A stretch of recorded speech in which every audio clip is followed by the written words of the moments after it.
Shibit manta kamit ngin sayo ya ka jingil kai ka ban sa itnat pha. Namarkan sede ka jingil kai hapdeng kini ki artli kitin ki pasatar. Kata hapdeng ka Mohan Bagan Persya iya ka North East United. O kene ka jingkun kan sede ka jingkun semifinal jong ka duran ko. Kabal kmilti bagan salong ka jingil kai ka itnan. Namar nakaliang ka North East United manta ka danglong kum kata ka defending champion. Da ka bakalala aban khor Arsin Marbot iya ka duran ko. Kata house name Arjar Arphiu Saupat Arphiusan.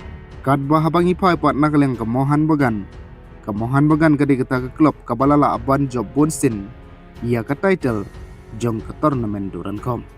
Kata ada ke bakalala aban kur. Hadu kan nyusin. Ia ke nam ladu ha ke duran kom. Te perlok namar kata hila kemil tip ha bak ne ke jingil kai. Kan selong ke jingil kai ke pa itenan.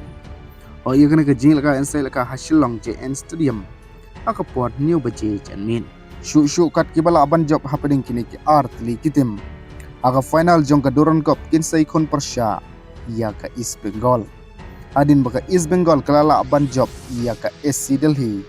Dastan lalai kol lengbak penalti shootout. Teperlok nakaling ka jing sngobat ka jing try ka jong pi. Aka ne ka jing kon semifinal jong ka Mohan Bagan Persya ka North East. Mano ban job sa ki comments ki jong pi. Bat kumba mantahi Dang bat Aldin Ajari kumutaw top scorer hagane ka duran kom. Barhoy perlok manta habang ipay nakaling ka jingil kay MLS jong ka Inter Miami Lionel Messi ka Inter Miami kalkut haga jingil kay lang ba arla arkol Persya ay ka Philadelphia.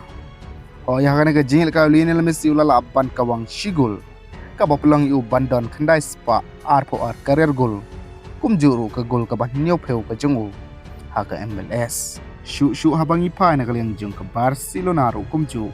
Kalala aban kuri ka nam job haga jingil kay friendly match ka jong ka Persya ka Al-Ali. Lang ba ar laway goal.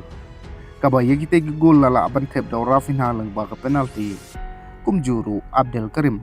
Ubari rangil kay na academy jong ka Kublai Shibon.